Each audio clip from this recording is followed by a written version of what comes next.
not going to believe what I'm about to tell you, but I swear on my life, every word of this is true. 3 months ago, my buddy and I went on what was supposed to be a simple 3-day backpacking trip in the remote Oregon wilderness. We came back changed forever, and honestly, I'm still not sure we should have come back at all.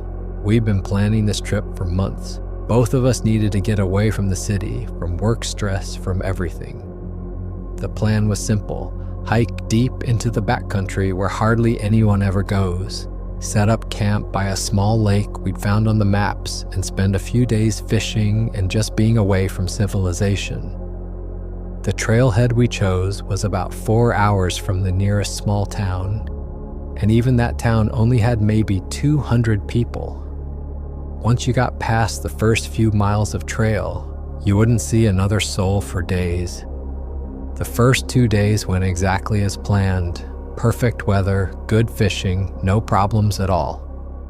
We were maybe 15 miles from the nearest road, deep in old-growth forest that felt like it hadn't changed in 1,000 years. Massive trees everywhere, some so big you couldn't wrap your arms around them even if 3 people tried.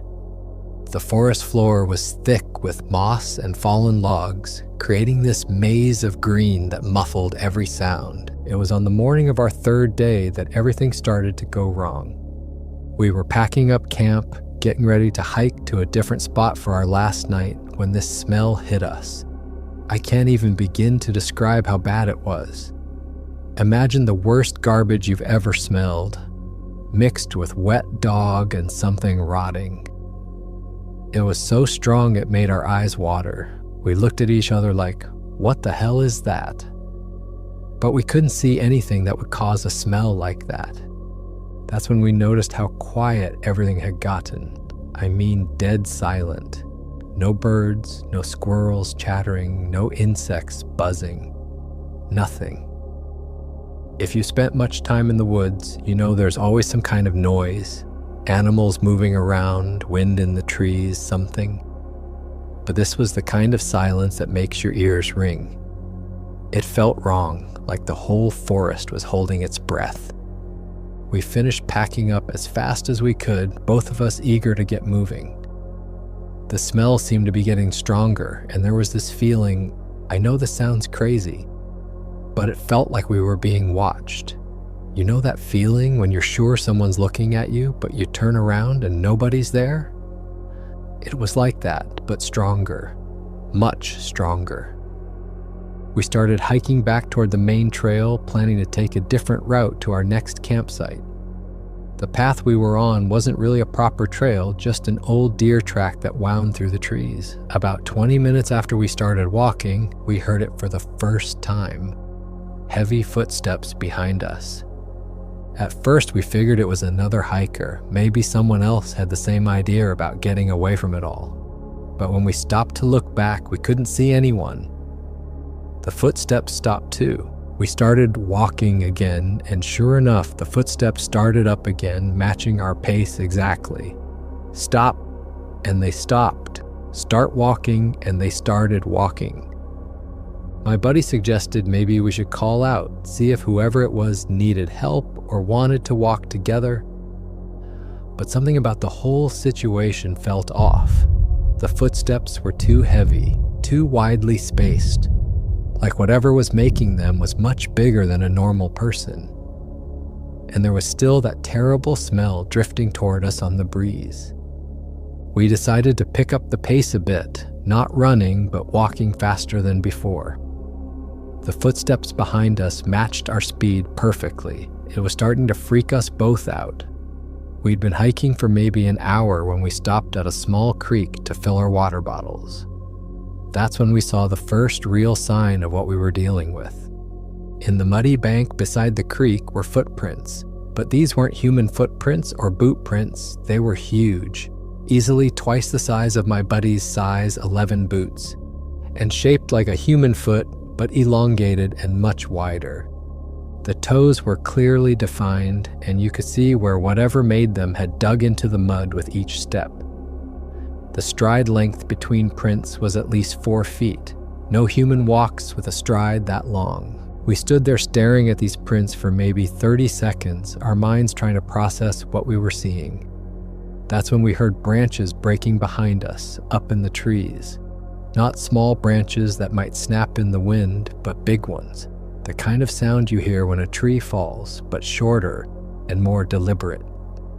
We looked up and could see broken branches hanging down about 8 or 9 feet off the ground, like something incredibly strong had just pushed through them without caring what got in the way. That's when we made the decision to leave the trail entirely. We figured if we headed straight toward where we'd parked the car, cutting through the forest instead of following the winding trail system, we could get out of there faster. It seemed like a good plan at the time. Looking back, it was the worst decision we could have made. We started bushwhacking through the forest, using our compass to head generally southwest toward the trailhead. The going was slow and difficult. Old-growth forests might look open and park-like in movies, but the reality is there are fallen logs everywhere, thick patches of undergrowth, and steep ravines that come out of nowhere. We had to climb over and around obstacles constantly. About an hour into our cross-country hiking, we realized we weren't just being followed anymore. We were being herded. Every time we tried to go in one direction, we'd hear those heavy footsteps moving to cut us off, forcing us to change course. At first, we thought we were being paranoid, but it kept happening. We'd start heading toward what looked like an easy path through the trees, and rocks would come flying out of nowhere, landing just in front of us. Not little pebbles either. These were rocks the size of softballs, thrown with enough force to make you jump back when they hit the ground. They weren't thrown to hit us, it was more like warning shots. Stay away from this area, go that way instead. And gradually, we realized we were being pushed away from the direction we wanted to go, deeper into the forest. The smell was getting stronger too. That awful, gagging odor that seemed to stick in your throat and make your stomach turn. And now we could hear more than one set of footsteps.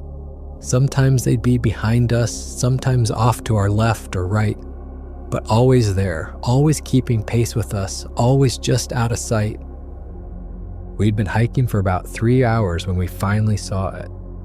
We came to a small clearing, maybe 50 yards across, and stopped to check our compass and try to figure out exactly where we were.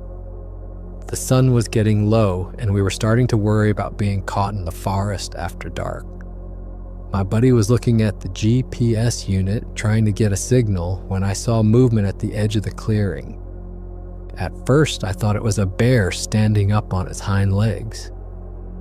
But bears don't stand up and just watch you. They might rear up to get a better look at something, but then they drop back down and either run away or charge. This thing just stood there, perfectly still, about 100 yards away between 2 big pine trees. It was massive, had to be at least 8 feet tall, covered in dark brown or black hair from head to toe. The proportions were all wrong for a bear though. Too tall, too narrow through the middle, arms too long. And the way it stood was too human-like, too balanced and deliberate. It was definitely looking at us, watching us, but not moving at all. I grabbed my buddy's arm and pointed. When he looked up and saw it, his face went completely white. We stood there for maybe 10 seconds, just staring at this thing and it staring back at us. Then I blinked. Just a normal blink, couldn't have been more than half a second. And when I opened my eyes, it was gone. But not gone. It had moved. Now it was about 30 yards to the right, standing behind a different tree. Still watching, still perfectly motionless. I pointed again, and when my buddy looked, it was there. Another blink, and it had moved again. That's when panic really set in. We started jogging across the clearing, not quite running, but moving as fast as we could while still being careful not to trip. Behind us, we could hear heavy crashing sounds as something large started moving through the trees.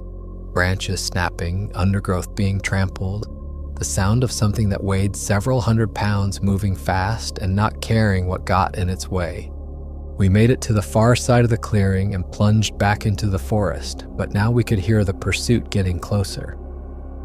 Whatever was chasing us wasn't trying to be quiet anymore. Trees were creaking and crashing like something was running right through them instead of around them. At one point, we heard the sound above us and looked up to see broken branches falling down from about 20 feet up. The thing was moving through the canopy, swinging from branch to branch or just crashing through them. We ran as fast as we could, but the forest was working against us. Every few yards, we'd have to climb over a fallen log or push through a thick patch of brush. Our packs kept getting caught on branches. We were making noise, breathing hard, stumbling, and cursing as we tried to navigate through terrain that seemed designed to slow us down. The crashing sounds behind us kept getting closer. We could hear it breathing now. These deep, huffing sounds that seemed too loud and too close. My buddy tripped over a root and went down hard, and while I was helping him up, we heard something that made our blood freeze. It was like a roar, but deeper and more intelligent than any animal sound I'd ever heard. It came from maybe 30 yards behind us, and it was definitely aimed at us. Like it was telling us to stop running. We didn't stop running. If anything, we ran harder, crashing through the underbrush like our lives depended on it, which looking back, they probably did. After maybe 20 minutes of pure terror, running through forests that seemed to get thicker and more difficult with every step, we came to a dead end. A rock cliff rose up in front of us, maybe 60 feet high and too steep to climb. We looked left and right for a way around it, but the cliff face extended in both directions as far as we could see. We turned around, thinking we'd have to backtrack and find another route, and there it was. Standing maybe 20 yards away, blocking the only way back, was the biggest creature I've ever seen in my life. It had to be 8 feet tall and built like it could tear a tree in half. Dark brown hair covered its entire body, but the hair on its head and shoulders was longer and shaggier. Its arms hung down past its knees, and its hands... God, its hands were enormous. The fingers looked like they could wrap around your whole head, but it was the eyes that really got to me. They weren't animal eyes. They were intelligent, calculating, almost human, but not quite. It stood there looking at us, and I could tell it was thinking, planning what to do next. This wasn't just some big animal that had stumbled across us. This thing had been hunting us, herding us, driving us to exactly this spot. We pressed ourselves back against the rock wall, nowhere to run, nowhere to hide. The creature took a step forward, then another. It moved slowly, deliberately, like it had all the time in the world. When it was about 10 feet away, it stopped and made this sound. Not quite a growl, not quite a roar, but something that seemed to come from deep in its chest. It was clearly communicating something, though we had no idea what. Then it raised one massive arm and pointed to our left, toward what looked like a narrow opening in the cliff face, a cave entrance that we hadn't noticed before, hidden behind some fallen rocks and overgrown with brush. The message was clear: go into the cave. We looked at each other, both thinking the same thing. Going into that cave felt like signing our own death warrant, but staying where we were wasn't really an option either.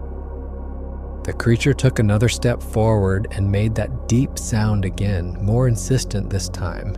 It wasn't asking anymore, it was telling us. We moved toward the cave entrance, the creature following behind us at a distance of maybe 8 feet, close enough that we could smell that terrible odor rolling off it in waves, close enough that we could hear its breathing. The cave entrance was narrow, barely wide enough for us to squeeze through with our packs on. It opened up immediately once you got past the entrance, but those first few feet made you feel like you were being swallowed. Inside the cave, it was completely dark, except for the little bit of light coming from the entrance behind us. We fumbled for our headlamps, hands shaking as we tried to get them turned on. The beams revealed that we were in a natural cavern, maybe 20 feet across and 15 feet high. But it didn't end there.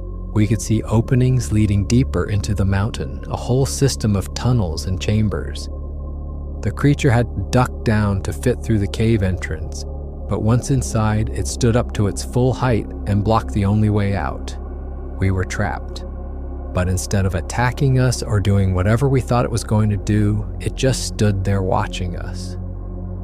After maybe 5 minutes, it made some kind of huffing sound and moved deeper into the cave system, gesturing for us to follow. What choice did we have?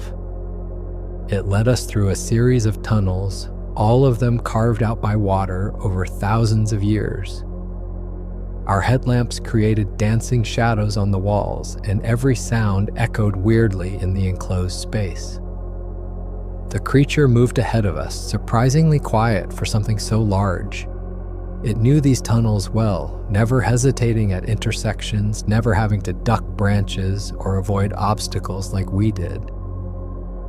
After what felt like 10 minutes of walking deeper into the mountain, we came to a larger chamber. This one was maybe 30 feet across and had natural stone shelves and formations along the walls. There were signs that this place had been used as a living space for a long time. The floor was covered with what looked like old animal skins and dried grasses. There were scattered bones in one corner, deer bones, elk bones, other animals I couldn't identify. But no human bones, which was the first thing we both looked for. The creature positioned itself right at the entrance to the chamber, the only way in or out. It settled down into a sitting position, but never took its eyes off us. We huddled together against the far wall, as far from it as we could get, and tried to figure out what was happening. It wasn't trying to eat us, that much was obvious. If it had wanted us dead, it could have killed us a dozen times over during the chase through the forest. But it also wasn't letting us leave. We were prisoners, but alive prisoners. The question was why. As the hours passed and the little bit of light from the cave entrance faded to nothing, we realized we were going to be spending the night in that chamber. We laid out our sleeping bags on the hard stone floor, though neither of us had any intention of actually sleeping. The creature just sat there in the darkness, occasionally making small sounds, but never moving from its position at the entrance. Sometime during that first night, we heard other sounds coming from deeper in the cave system. More huffing and grunting noises, but different from the sounds our captor made.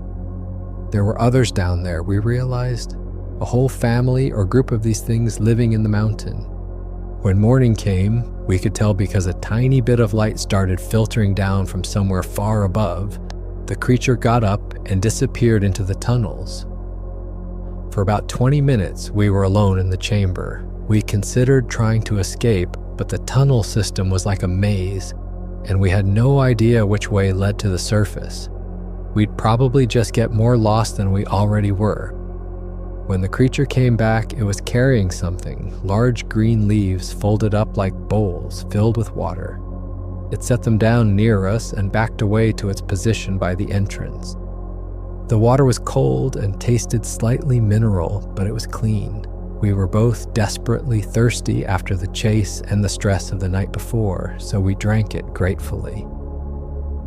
A little while later, it brought food, fresh berries, some kind of roots that looked like wild carrots, and what might have been edible mushrooms. It set these down in the same spot and retreated again. The food was actually pretty good, though we were both too scared to eat much of it at first. This became the routine. Every few hours, the creature would leave for 20 or 30 minutes and come back with water or food. Always fresh, always things that were obviously safe to eat. It never tried to communicate with us beyond simple gestures, never showed any aggression as long as we stayed in our corner of the chamber. But it never left us unguarded either. On the second day, we started to notice things about our captor that we'd missed during the terror of that first encounter. It was clearly intelligent, much more so than any animal. The way it watched us, you could tell it was thinking, processing what it was seeing. Sometimes it would tilt its head when we talked to each other, like it was trying to understand what we were saying. It also seemed to be taking care of us in its own way. When my buddy started showing signs of getting sick, he'd developed a fever and was shivering despite the relatively warm temperature in the cave. The creature became agitated. It paced back and forth at the entrance, making worried-sounding noises. Then it disappeared for longer than usual and came back with different kinds of plants, bitter-tasting leaves that it gestured for my buddy to chew. Whatever was in those plants, they helped. His fever broke that night, and by the next morning, he was feeling much better. It was around the third day that we started hearing more activity from deeper in the cave system. More voices, more movement. Our captor would leave periodically, and we'd hear what sounded like conversations, complex vocalizations between multiple individuals. They were definitely communicating about something, and we had the uncomfortable feeling that we were the topic of conversation. On the fourth day, we got our first glimpse of the others. Our captor left as usual, but this time, instead of returning alone, it came back with two others. One was smaller, maybe 7 feet tall and more slender. The other was even bigger than our captor, built like a linebacker and covered in darker, almost black hair. They stood at the entrance to our chamber, all three of them just looking at us. The big one made some sounds that our captor responded to. They seemed to be having an argument about something, with the big one making aggressive gestures and our captor making calming motions with its hands. The smaller one just watched, occasionally adding what sounded like comments or questions.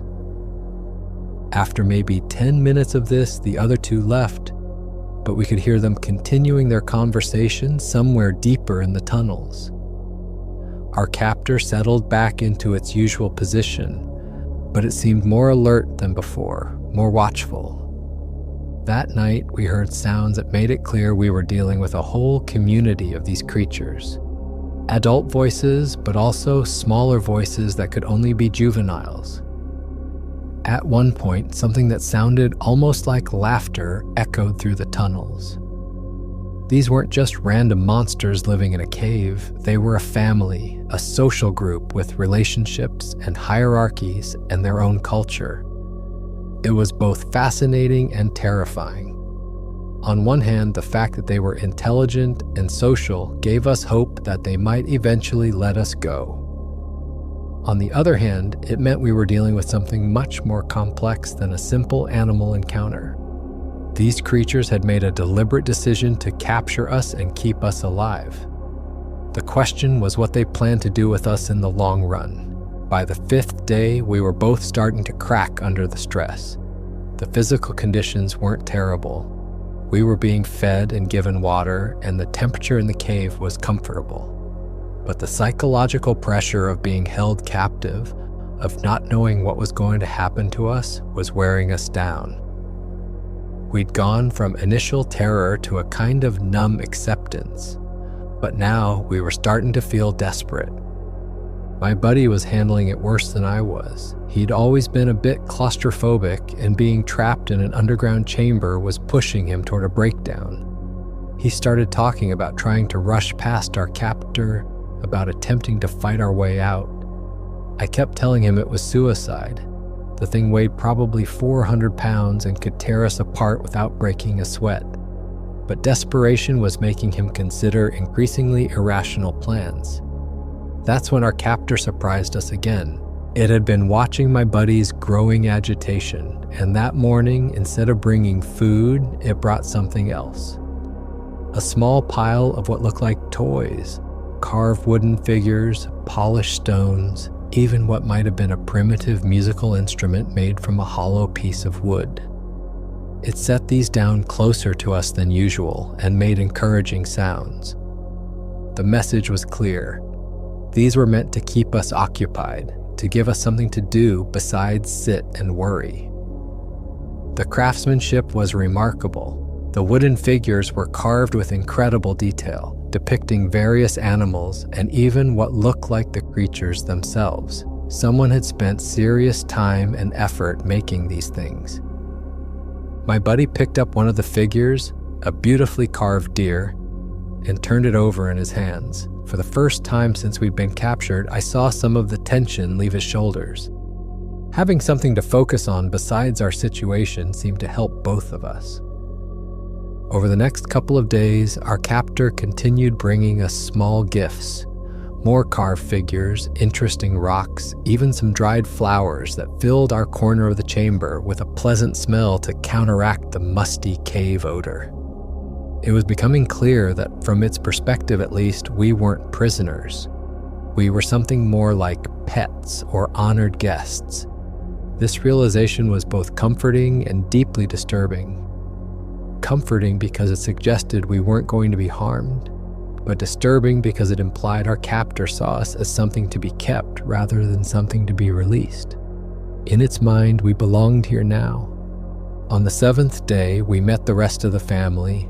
Our captor left in the morning and didn't come back for hours. We were starting to worry, not because we missed it, but because we'd grown dependent on the routine. Without its presence, we felt exposed and vulnerable. When it finally returned, it wasn't alone. There were 6 of them: our captor, the big aggressive one we'd seen before, the smaller one, and 3 others we hadn't met. 2 adults and what was clearly a juvenile, maybe 5 feet tall and covered in lighter brown fur. They filled the entrance to our chamber, all of them staring at us with those intelligent, curious eyes. The juvenile was the most interested in us. It kept trying to get closer, making excited chattering sounds, but the adults held it back. Our captor seemed to be explaining something to the group, occasionally gesturing toward us or making demonstrations of how it had been caring for us. One of the new adults, an individual with graying fur around its face that suggested advanced age, seemed to be some kind of elder or leader. It studied us for a long time, then had what appeared to be a serious conversation with our captor. The other adults joined in, and we found ourselves the subject of what was obviously an important discussion. After maybe 30 minutes, the group dispersed, leaving just our captor and the elder. The elder approached us slowly, stopping about 6 feet away. It was smaller than our captor, but carried itself with an authority that made its status clear. When it spoke, and it was definitely speaking, not just making animal sounds, its voice had a different quality than the others, more controlled, more measured. It reached into what looked like a pouch made from animal hide and pulled out something wrapped in leaves. When it unwrapped the package, we saw what appeared to be some kind of food we hadn't seen before. Small, round things that looked like nuts or seeds. It offered these to us, making what seemed like encouraging sounds. We accepted the food cautiously. The nuts were bitter but nutritious, and we could tell they were considered a special treat. The elder watched us eat them, nodding approval when we finished. Then it did something that shocked us both. It reached out one massive hand toward my buddy, the one who'd been sick and was still the more visibly distressed of the 2 of us. Not to grab him or threaten him, but in what was clearly meant as a comforting gesture. When my buddy didn't pull away, the elder gently patted his shoulder, making soft, rumbling sounds that were obviously meant to be soothing. It was in that moment that we both realized these weren't monsters, they were people.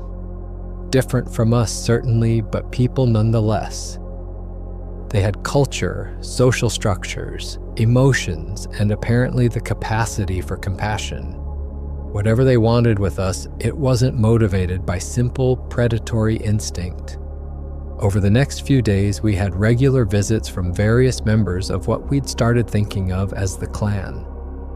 The juvenile was particularly fascinated with us and would sit at the entrance to our chamber for hours, watching everything we did. Sometimes it would try to imitate our movements or sounds like a child learning by copying adults. The elder came by periodically, always bringing special foods or small gifts. It seemed to have taken a particular interest in our well-being, checking on us the way a grandparent might check on sick grandchildren. The big, aggressive one we'd first been afraid of turned out to be more of a protector than a threat. It would patrol the tunnels outside our chamber, making sure we weren't disturbed by the younger or more curious members of the clan. But despite their apparent kindness, we were still prisoners. Anytime we tried to move toward the tunnel entrance, our captor would block our way. Not aggressively, but firmly. We belonged here now, in its mind, and it wasn't going to let us leave. It was on the 10th day that we decided we had to try to escape. We'd been observing our captor's routine, and we noticed that early in the morning, there was usually a period of about 30 minutes when it would leave to gather food and water for the day. The other clan members seemed to be less active during this time, probably sleeping or resting in their own chambers deeper in the cave system. If we were going to make a break for it, that would be our best chance. We'd have to navigate the tunnel system in the dark, trying to find our way back to the surface without getting lost or running into other clan members. It was a desperate plan with very little chance of success, but the alternative was spending the rest of our lives as pets in an underground cave. We spent the evening of the 9th day preparing. We packed our essential gear, water bottles, energy bars, headlamps, compass. We left our sleeping bags and most of our camping equipment behind, taking only what we absolutely needed to survive. If we made it to the surface, we'd worry about getting back to civilization later. That night, neither of us slept. We lay in our sleeping bags, listening to the sounds of the clan settling down for the night. Gradually, the tunnels grew quieter. By what we estimated was about 4 a.m., everything was silent, except for the occasional distant sound that might have been snoring. When our captor got up and left to begin its morning routine, we waited exactly 5 minutes to make sure it was really gone. Then we grabbed our packs and headed for the tunnel entrance. The tunnels were completely dark without our headlamps, but we didn't want to use them if we could avoid it. The light would be visible from a long way off and would immediately alert anyone in the cave system that we were moving around. Instead, we felt our way along the walls, trying to remember the route we'd taken when we first arrived. The problem was that all the tunnels looked the same in the dark, and we'd been in a state of shock during that first journey. We thought we remembered a right turn followed by a long, straight section, but after feeling our way for what seemed like forever, we came to an intersection we didn't remember. 3 tunnels branched off in different directions, and we had no idea which one to take. We chose the middle tunnel, reasoning that it seemed to angle upward slightly. After maybe 10 minutes of careful movement, we heard something that made our hearts sink. Voices behind us. Our absence had been discovered, and the clan was mobilizing to find us. We abandoned stealth and turned on our headlamps, moving as fast as we dared through the narrow tunnels. Behind us, we could hear the pursuit getting organized. Multiple voices, footsteps, the sound of large bodies moving quickly through the passages. They knew these tunnels much better than we did, and they were faster and stronger than us. But we had one advantage: desperation. We pushed through passages that scraped our packs, squeezed through openings that were barely wide enough for us but would slow down our much larger pursuers. Every few minutes, we'd pause to listen and try to figure out which direction to go next. The tunnel system seemed to go on forever. Just when we thought we might be getting close to the surface, we'd hit another intersection or find ourselves in a chamber with multiple exits. Our headlamp batteries were starting to weaken, and we were both getting exhausted from the stress and exertion. Then, just when we were starting to think we'd never find our way out, we felt something that gave us hope.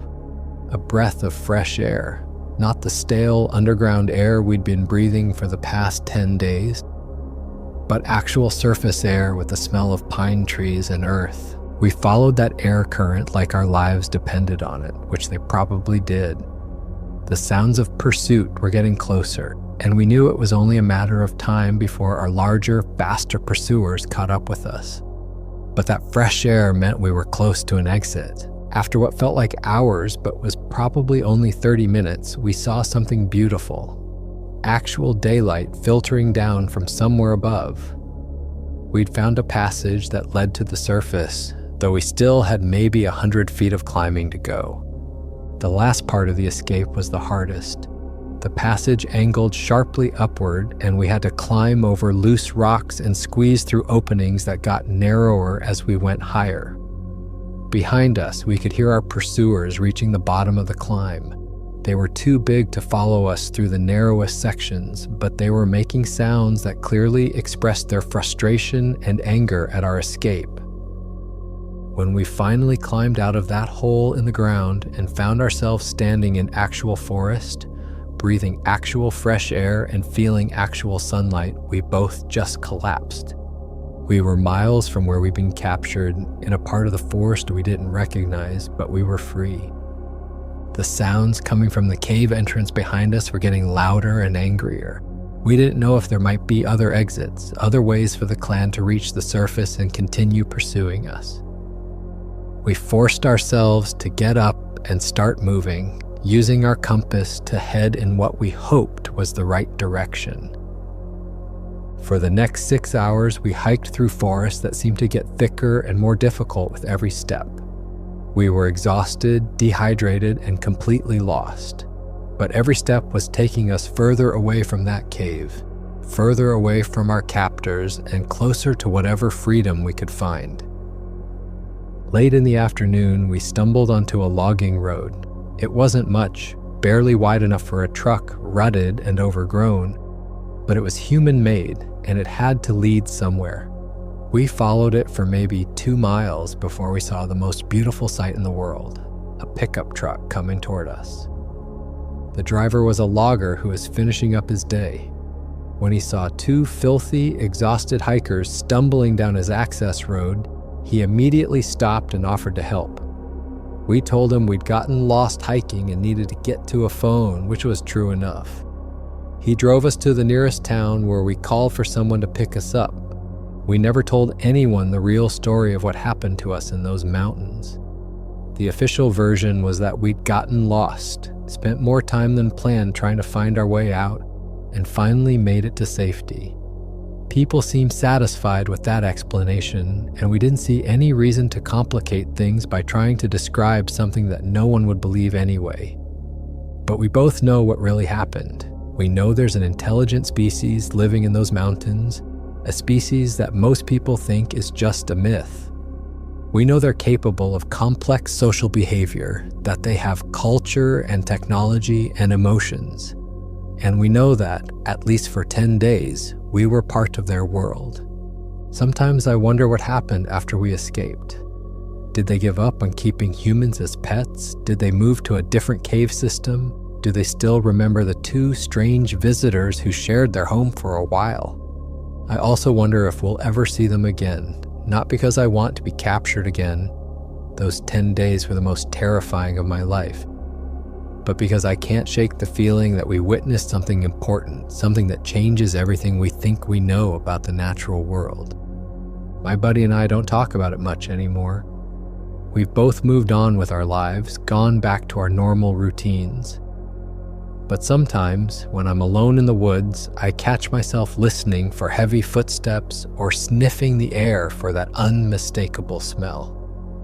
Part of me will always be watching for signs that we're not alone in the wilderness, that there are other kinds of people sharing this world with us.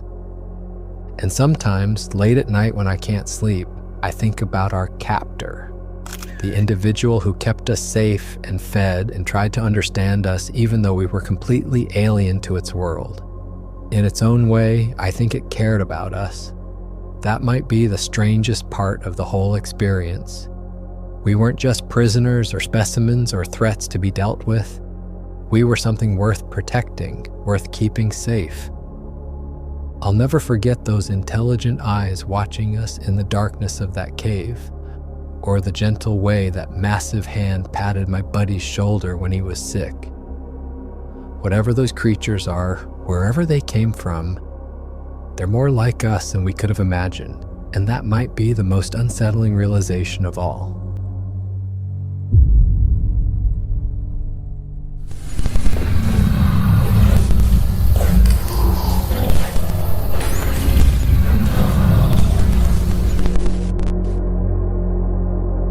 photograph that Jonathan found among the scattered bones was unlike anything he had ever seen. Even now, months after discovering it on that waterlogged camera, he couldn't look at the image for more than a few seconds without feeling his hands begin to shake. The picture showed something that challenged everything he thought he knew about what lived in the deepest corners of the Pacific Northwest wilderness. In the photograph, a massive creature stood just feet away from where the camera had captured its final image. The beast towered nearly 8 feet tall, its enormous frame covered in dark, matted hair that gleamed wetly in the camera's flash. But it wasn't the size that made Jonathan's blood run cold every time he looked at it. It was the intelligence burning in those eyes, a calculating awareness that stared directly into the camera lens with an understanding that was unmistakably sentient. The creature's proportions were wrong for any known animal. Its arms hung too long and muscular, ending in hands that were too large and too human-like for comfort. The skull was too prominent and intelligent-looking for a bear, yet too primitive and brutal for any human. The massive shoulders and chest suggested strength that could easily tear a person apart, while the stance and posture indicated a bipedal creature that moved through the forest with deadly purpose. What disturbed Jonathan most was the creature's expression. This wasn't a wild animal caught by surprise or reacting in fear to an unexpected flash. The beast appeared to be posing deliberately, as if it understood exactly what the camera was and what it would record. Its mouth was open in what might have been a snarl or a grotesque smile, revealing teeth that were too large and too sharp for any creature that should exist in these mountains. The photograph had been the final image on a camera that belonged to a hiker who had vanished 5 years earlier. Jonathan had found the device carefully hidden in a small cave, protected from the elements as if someone or something had deliberately preserved it. The camera's memory card contained dozens of other photos that told an increasingly terrifying story of a man being stalked through the wilderness by something that shouldn't exist. The discovery had transformed Jonathan from a casual weekend hunter into someone obsessed with uncovering the truth. The creature in the photograph was real, and the forests were inhabited by something that had remained hidden for generations. What started as a routine elk hunt in November 2024 had become the beginning of an investigation that would reveal truths about the Olympic Peninsula wilderness that were more terrifying than Jonathan could have imagined. It was a foggy morning in the Olympic National Forest. Jonathan was 3 days into elk season, November 15th, 2024, and he had gone deeper into the woods than he ever had before. He had been tracking the same elk herd for 2 days, following their tracks through thick brush and steep hills in this remote part of Washington state. Jonathan had hunted these mountains for over 20 years, but he had never been to this particular area. The terrain was rough. Thick cedar and hemlock trees blocked out most of the sunlight, and huge fallen logs forced him to constantly change direction. The forest floor was covered with slippery moss, hidden streams, and holes that could easily trip up a hiker. Around 2:30 in the afternoon, Jonathan noticed something strange. He was following an animal trail along a steep hill when he saw a flash of bright color through the trees below. Orange fabric was sticking out from under years of dead leaves and forest debris. It stood out clearly against the brown and green of the woods. He thought another hunter had probably lost some gear, maybe a safety vest that had blown away in the wind. But as he carefully climbed down the slippery slope using his rifle to keep his balance, he started to realize what he was really looking at. The orange fabric was a safety vest, but it wasn't just lost equipment. Spread around a small clearing hidden under 5 years of fallen leaves were human bones. The bones were white from being exposed to weather for so long, scattered across an area about 30 feet wide. A skull with a cracked top and missing bottom jaw sat against a big cedar tree. Jonathan's heart started racing when he saw what was really there. The bones had been spread around by animals over the years. Rib bones and arm bones were scattered far from where the person had died. What made it worse were the deep scratches and bite marks on several of the bigger bones, clear signs that this person had died violently. Mixed in with the bones were pieces of hiking gear. A torn and faded backpack was crushed against a fallen log. The metal frame was bent in ways that didn't make sense, like something with huge hands had twisted it. Jonathan also found a beat-up water bottle with what looked like claw marks on it and pieces of a sleeping bag that had been ripped to shreds. What really shocked Jonathan was finding electronic devices. Inside a small cave made by some big rocks, he found a smartphone in a cracked case and a digital camera with a broken lens. Both devices had been carefully placed in this dry spot, like someone had deliberately tried to protect. Jonathan knew this was serious. He took dozens of photos of the scene from different angles to document where everything was before anything got moved. 20 years of hunting had taught him to preserve evidence, and he knew the police would want to see everything exactly as he found it. Using his satellite communicator, Jonathan called the Jefferson County Sheriff's Office. Within 2 hours, a helicopter landed in the nearest clearing about half a mile away, carrying investigators, forensic specialists, and search and rescue people. As the investigation team carefully documented and collected the bones, they started to see patterns that painted a disturbing picture of what had happened. The condition of the remains suggested the person had died during late fall or early winter, based on how some bones had been protected by snow. What was really troubling were the strange bite marks and scratches on multiple bones. The forensic examination showed trauma patterns unlike anything in normal animal attack cases. The bite marks were too big for any known predators in the area, but they showed a pattern that suggested intelligence in how the bones had been broken. Bears usually leave crushing marks and tooth holes. These marks were different, more deliberate, almost like they had been done on purpose. How the remains were scattered also raised questions. While animals often spread bones around after feeding, this pattern was unusually wide and didn't make natural sense. Some bones had been found high up in tree branches, way beyond where ground animals could reach. Others were arranged in what almost looked like deliberate patterns.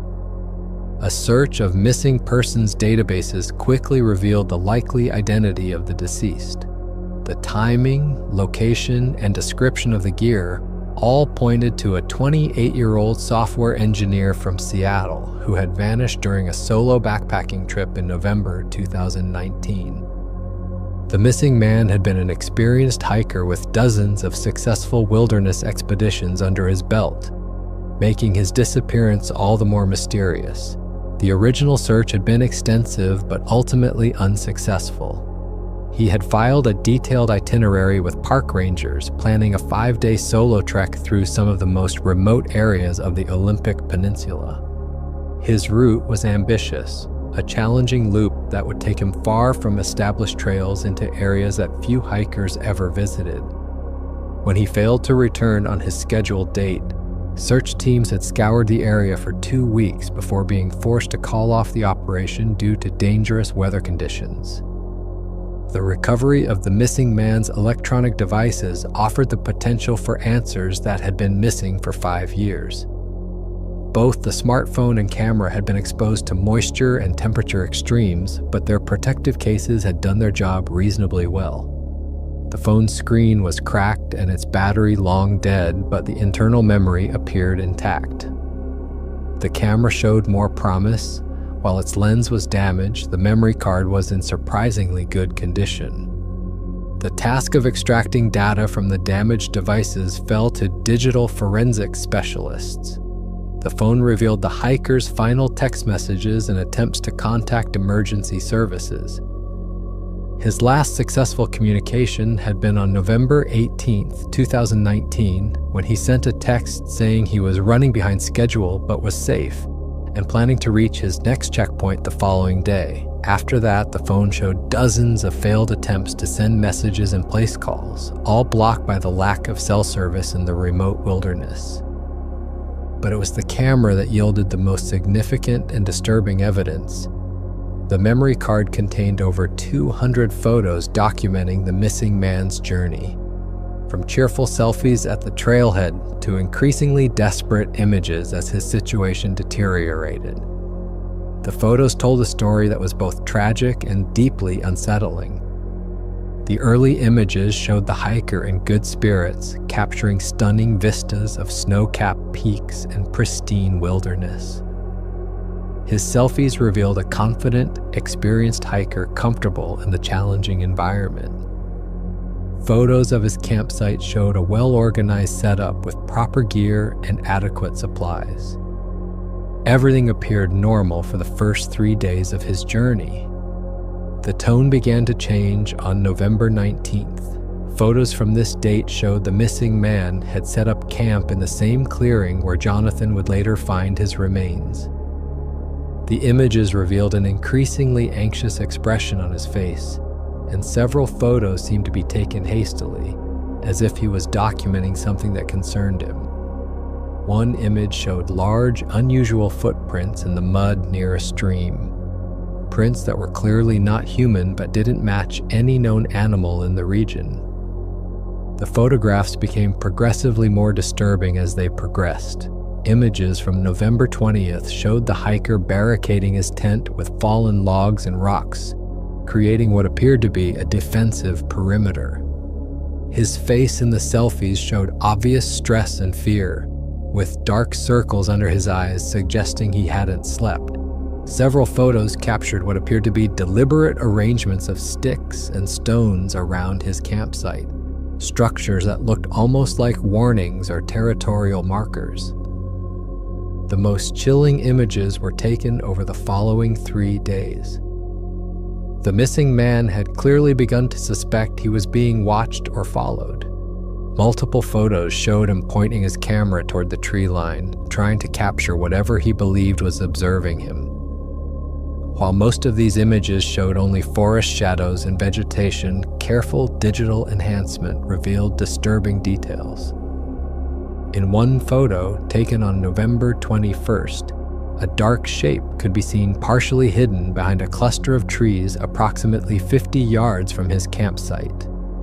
The shape was too large to be a bear standing upright, and its proportions were wrong for any known animal. Digital analysis revealed what appeared to be a bipedal figure watching the campsite from the forest edge. Even more unsettling was a series of photos taken during the night of November 21st. The hiker had apparently heard sounds outside his tent and had used his camera's flash to illuminate the surrounding area. The resulting images were grainy and distorted, but they clearly showed a massive humanoid figure moving through the campsite. The creature appeared to be examining the man's scattered gear, lifting items and manipulating them with obvious intelligence. The night photos revealed details that sent chills through everyone who examined them. The creature was enormous, easily 8 feet tall, with muscular arms that hung nearly to its knees. Its body was covered in dark, matted hair, and its face, partially visible in one flash-illuminated image, showed a combination of human and ape-like features. Most disturbing were its eyes, which reflected the camera flash with an intelligence that was unmistakably aware and calculating. One photograph, taken from inside the hiker's tent, showed the creature's massive hand pressed against the fabric wall just inches from where the man was sleeping. The imprint of fingers and palm were clearly visible, demonstrating the enormous size and strength of whatever was stalking the isolated hiker. The last photographs told the story of the hiker's final desperate days. Images from November 22nd showed him attempting to signal for help, using reflective emergency gear to try to catch the attention of any aircraft that might pass overhead. His supplies were clearly running low. Photos of his remaining food showed only a few energy bars and a partially empty water bottle. More importantly, the photos reveal that he had realized the true nature of his situation. Several images showed him examining enormous footprints that had appeared overnight around his campsite. These weren't the same prints he had photographed days earlier. These were fresh, clearly defined impressions in the soft earth that showed the creature had been walking in circles around his tent while he slept. The creature's behavior, as documented in the photographs, showed a level of intelligence that was deeply unsettling. Rather than simply attacking, it appeared to be toying with the hiker, gradually tightening its psychological grip on the isolated man. Photos showed his gear being systematically moved and rearranged each night, always in ways that would be immediately obvious when he woke up. His water bottle would be moved from one side of his campsite to another. His boots would be found neatly arranged in impossible locations. His backpack would be opened and its contents carefully laid out in neat rows. This psychological warfare appeared designed to break down the man's mental defenses. The creature seemed to understand that terror could be more effective than brute force.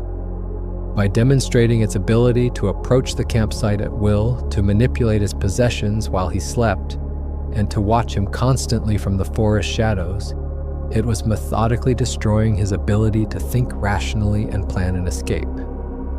The final photographs were taken on November the 24th, and they showed the hiker in a state of complete psychological collapse. His eyes were wild with fear and exhaustion, his hands shaking so badly that many of the images were blurred. Several photos appeared to be accidental, as if his finger had triggered the camera while his hands trembled uncontrollably. The very last photograph was the one that would haunt Jonathan for months afterward. Taken at 11:47 p.m. on November 24th, 2019, the image was clear, well-focused, and absolutely terrifying. It showed the creature standing just outside the hiker's tent, no longer hiding in the shadows, but boldly illuminated by the camera's flash. The beast was even more massive than previous photos had suggested.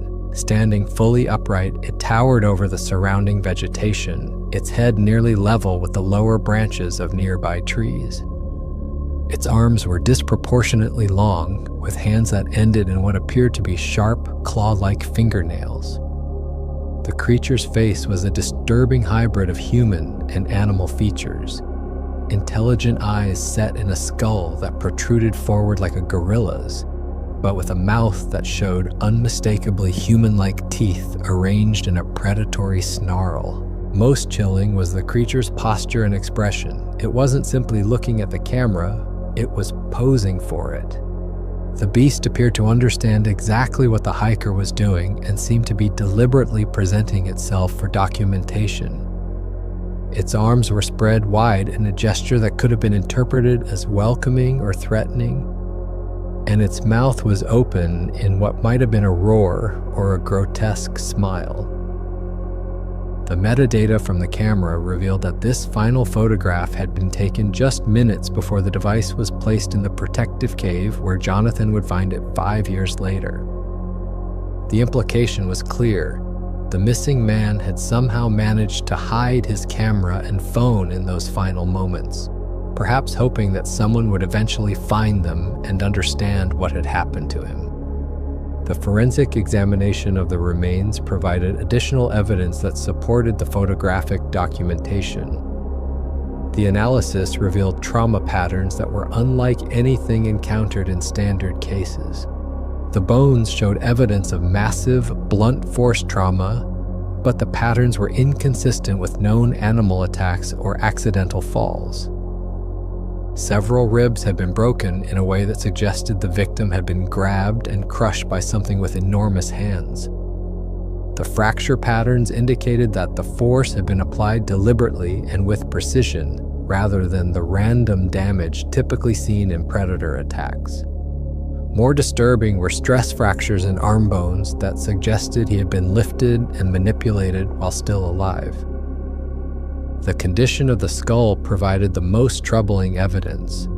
While partially damaged by 5 years of exposure to the elements, enough remained intact to reveal significant trauma. The forensic analysis showed that the missing man had suffered a devastating blow to the back of his head, delivered with enough force to cause immediate unconsciousness or death. The impact pattern was consistent with a single, powerful strike from something large and blunt, possibly a massive fist.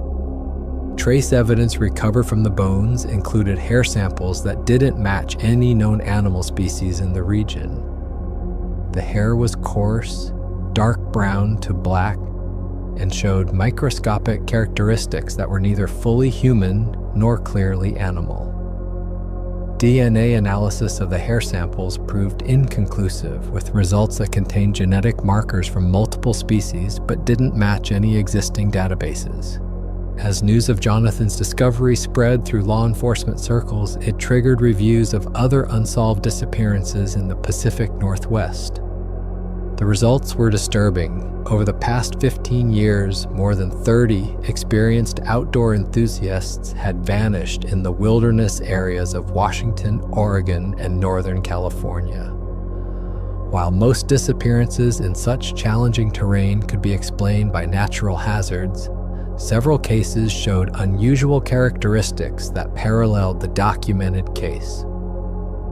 In 2017, an experienced mountaineer had vanished during a solo climb in the North Cascades.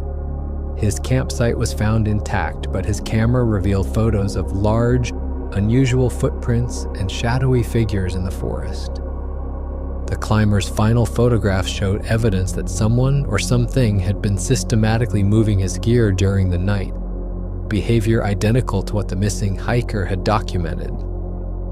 A family of 4 had disappeared during a camping trip in the Oregon Cascades in 2015. Their campsite was found completely destroyed, with their tent shredded and their supplies scattered over a wide area. Rangers initially blamed bears, but the damage patterns were unlike any bear attack on record. More significantly, their camera was found hidden in a hollow log nearly a quarter mile from their campsite, containing photographs of a massive bipedal creature stalking their family during their final night. The pattern suggested that whatever had killed the missing hiker was not an isolated creature, but possibly part of a larger population that had been preying on isolated outdoor enthusiasts for years. The fact that cameras and phones were consistently found hidden or protected suggested that these creatures understood the significance of the devices and wanted the evidence preserved, perhaps as trophies or warnings to others who might venture into their territory. The discovery had profoundly affected Jonathan, transforming him from a casual weekend hunter into an obsessed investigator. The veteran outdoorsman found himself unable to return to normal hunting routines, instead spending his free time researching similar disappearances and studying the growing body of evidence suggesting that something unknown was living in the Pacific Northwest wilderness. Jonathan began setting up his own trail cameras in the area where he had found the remains. The results were immediately significant. The cameras captured numerous images of a large creature visiting the site on an almost nightly basis. The beast appeared to be maintaining some kind of territorial claim over the area, regularly patrolling the clearing and examining any new disturbances. The trail camera footage revealed behaviors that suggested high intelligence.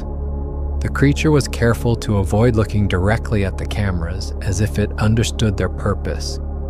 It would approach from angles that kept its face in shadow, and it seemed to deliberately position itself to make identification difficult.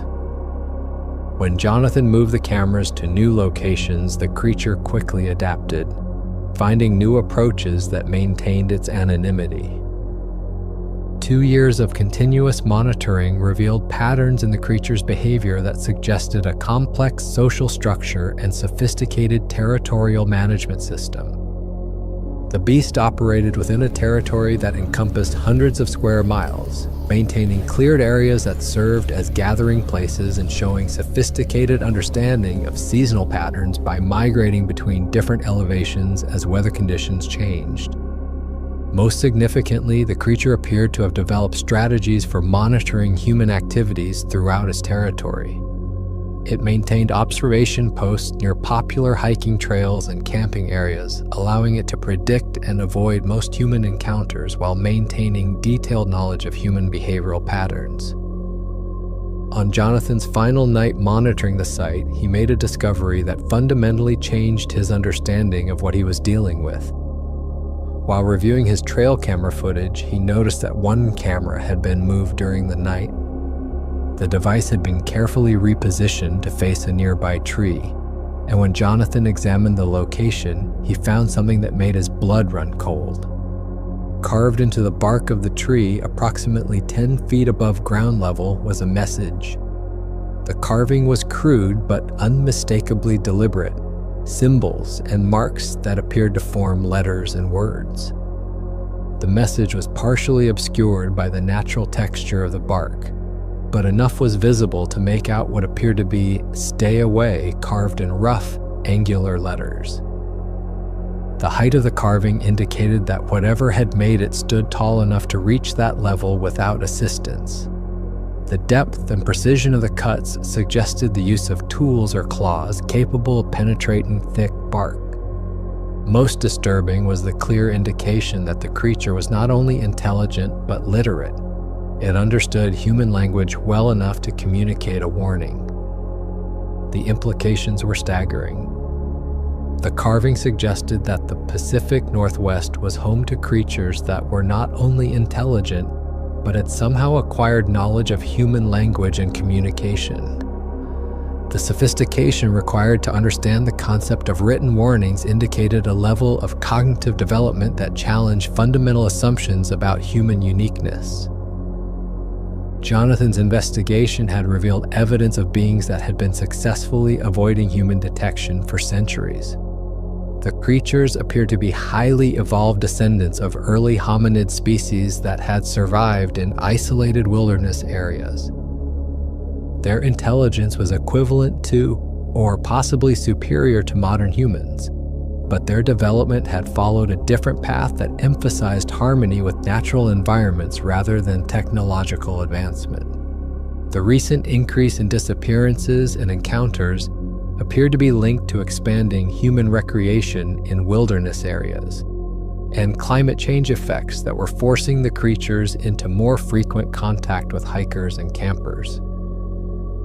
As their traditional food sources became less reliable and their territory was increasingly penetrated by human activities, conflicts were becoming unavoidable. The evidence documented through the missing hiker's courage and Jonathan's persistence revealed that the wilderness was not a frontier to be conquered, but a homeland to be shared. The creatures represented both a remarkable discovery and a humbling reminder that human intelligence was not unique in the natural world. Their successful survival and cultural development while maintaining harmony with their environment offered lessons that human civilization desperately needed to learn. The photographs from the recovered camera remain the most compelling evidence of what existed beyond the edges of human knowledge. The final image, showing the massive creature posing deliberately for documentation, served as both a warning and an invitation. It was a message from an intelligence that had been watching humanity for centuries, finally choosing to reveal itself to those brave enough to venture into its domain. Jonathan's discovery proved that the wilderness was not empty, but inhabited by beings whose intelligence and capabilities rivaled our own. The question now was whether humanity was ready to acknowledge neighbors it had never known existed, or whether the ancient patterns of territorial conflict would continue to claim victims from both sides. The truth about what happened to the missing hiker and countless others would remain officially classified, but for those willing to look beyond carefully crafted explanations, the evidence was clear.